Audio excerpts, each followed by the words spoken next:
Okay, welcome back, guys. We're starting turn 6 here. We're going to go through the world map phase here, just to kind of give everyone a review on that and how this part of the world campaign works. So turn 6, what we've done already, you can see on the left there that we have all of our points totaled for this round. This is how many points you get to add to your existing armies or any type of territories that you own to drop units from the rule books from. So for example, Mordor has 180 points. They could buy 180 points of orcs and drop it in an area or whatever, or drop them into one of their 2 armies that they have. So we've already bought points this round. So the next phase of the map campaign is we have in the advanced rules that I have, and once again, like I said, if you guys would like to copy these rules, I've got it in a PDF format. I can shoot it out to you. Just leave your email in the comments and I will shoot it out to you via my Gmail account. So after we do our buys here, the next phase of the map portion of the world campaign is our tactical move phase.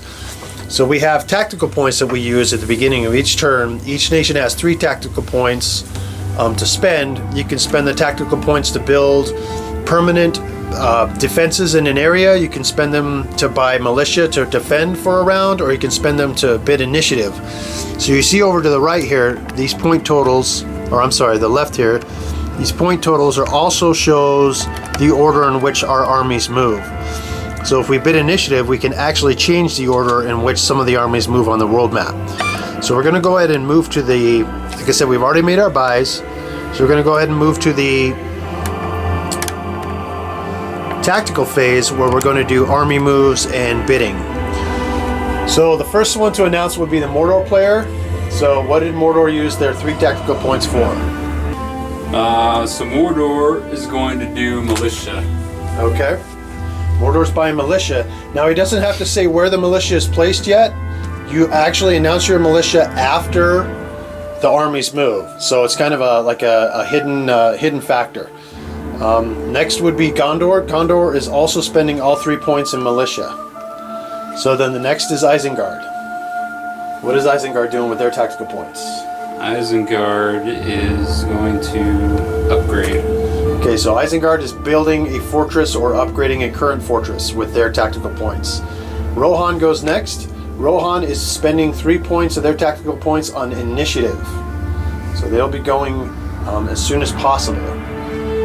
Misty Mountains is next. Goblins, militia. Okay, so Misty Mountains is buying militia. Elven Kingdoms is next. Elven Kingdom spends their 3 points on militia. Okay, so they're buying militia. Fallen Realms.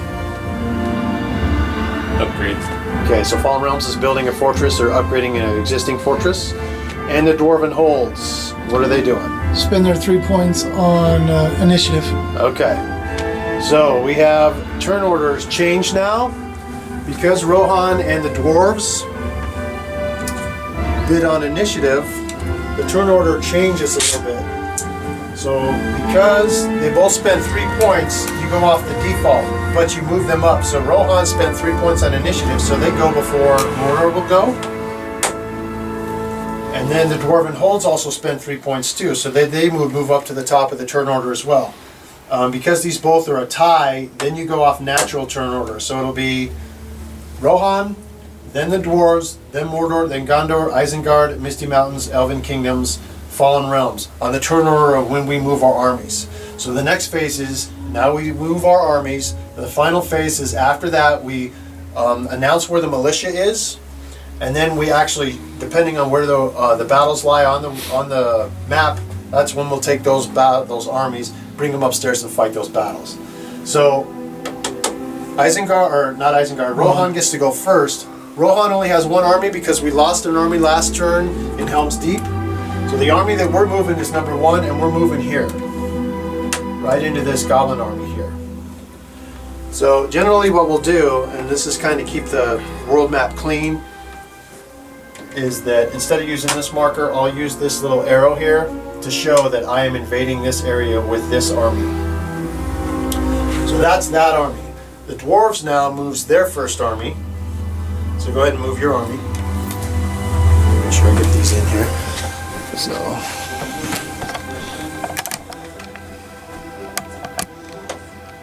So the dwarves are invading Barad-dûr. Yes. I love it. I love both of them. All right. That's where both my militia were. by the Yeah, way. we figured as much. Yeah. But you know what? It don't matter. It's don't not going to save you. So, next would be Mordor. So what's Mordor's first army move? First army move for Mordor. Now was keep in army mind. number 2, which can't move. Okay, so as you can see, army number 2 in Barad-dûr would normally have a move, but because the dwarves are invading, that army is now locked in that territory and must fight. So it lost its move for the turn. That's why the dwarves took initiative. They wanted to capture that at Mount Doom with. So basically, when Barad-dûr falls, you lose that army and he conquers your capital. So that was the thought behind that. So next would be Gondor. So Gondor will move their first army, and the army they're moving, believe it or not, is not going to be Boromir's army because we do not flee. We will fight you if you're willing to attack the White City. Fangorn, we're moving in here. Because this won't result in the battle because there's no other armies here, I'm just going to go ahead and move that army here. I don't know, Goblin's Head. They have militia, but he Militia. already said he's going to put them there. I mean, he can put them here if he wants it, and that ain't going to hold him. So that's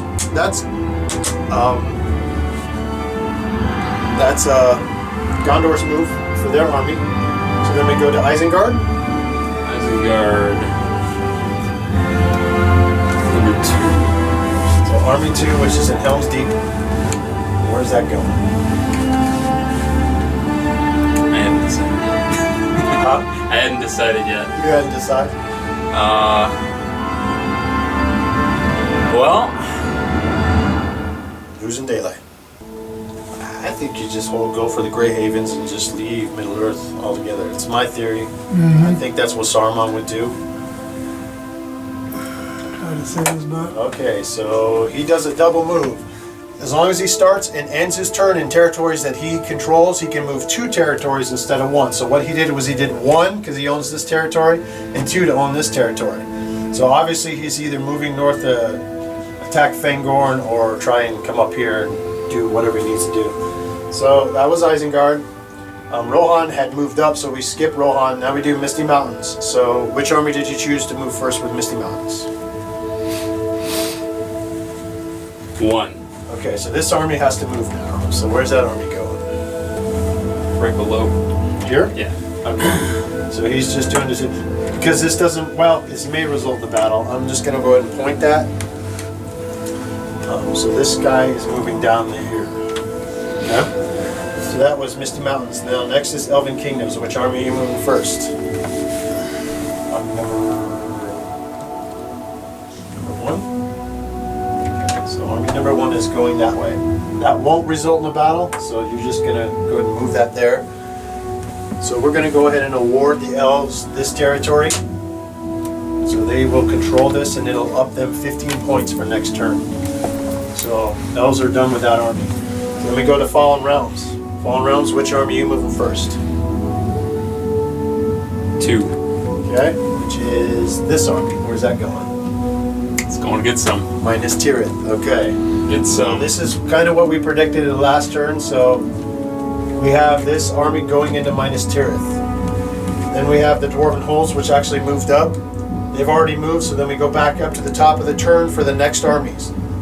Then we go Rohan again. Rohan only has 1 army left, so their army is destroyed, so Rohan's basically done. They don't have a second army to move, so then it moves to Dwarves. Dwarves now move their second army.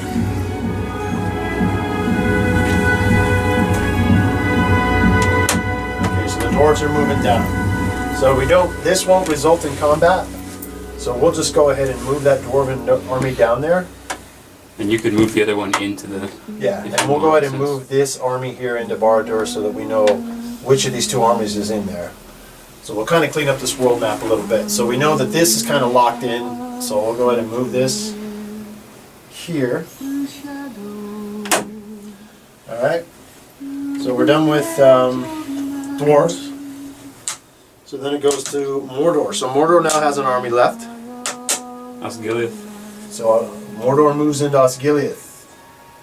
Takes Osgiliath. I do not have any forces in Osgiliath. I did not buy my militia for Osgiliath, so we just yield the Pelennor. Denethor would be pissed, but that's fine. Alright, so that was Mordor. Then we go Gondor. Gondor's armies would be, this army would move next. They're already being attacked, so they can't move even if they wanted to. I didn't want to move that army anyways because I wanted to fight them. So they're good there. Then we got Isengard, their second army. Army number 1. Idris. Okay, so army moves into Aedoras. There's no militia in Aedoras. I did not buy militia in Aedoras. There's no army in Aedoras. So they conquer Aedoras. The Rohan players. Nice, perfect. Right on cue. Right on cue, yeah, so they're just going there. They conquer it. So, that was Isengard. So then we go to Rohan. They're already done. They're attacking these Because they were at the top. up the top there. Misty Mountains. It's locked. They're locked in, so they can't move. It would be this army. They're locked. They're already being attacked. Elven Kingdoms, army number 2. Where's that go? Okay, so he's moving in here. So basically, this army moves here, conquers this territory, but the elves, after these guys move out, come down here and conquer this territory. So it was kind of a swap there. The goblins kind of swapped there, but the elves did come out a little bit ahead because they got an extra territory they didn't have at the beginning of the turn. So it's actually good for the elves because they actually got 2 territories this round without having to fight, so that helps them out. Fallen Realms, their second army is here. Where's that going? It's Yep. Minus Tirith. Okay, so again, like I said, this is the big battle here. This will probably be the one that we feature for turn 6. We may film a couple of these other battles. So we got the 2 Fallen Realm armies attacking there, and the Dwarven holds, they've already moved. So that's kind of it in a nutshell. So at that point, we've got all of our armies moved. We have adjusted what we can adjust without having to do any battles. Then we'll adjust these point totals after we do the rest of these battles and conclude and figure out what's going to transpire. Aedoras is going to drop the 40 points, and this is all in the rules, the campaign rules that I wrote. So this will become a fortress for Isengard at 40 point value. And then as long as Rohan owns another fortress, they can upgrade that to their new capital. We own Mirkwood? Yeah. So we're going to make Mirkwood our new capital. So that will now be the new Aedoras. We'll have to clear out some cobwebs, cut down some trees, start raising some ponies, but then we will march southward and we will reclaim Aedoras. Fear not, Rohan fans, we will recapture the Golden Halls. But what we're trying to do is solidify the north, and then we'll march and see if we can save the south. So yeah, that's kind of it in a nutshell. We got a couple of battles. We got this battle here we have to do. This is a huge battle we got to do, and then of course the battle for Barad-dûr is going to be another big one too. So we got 3 major battles to film, so just kind of an overview of the world map. Hope that makes a little more sense.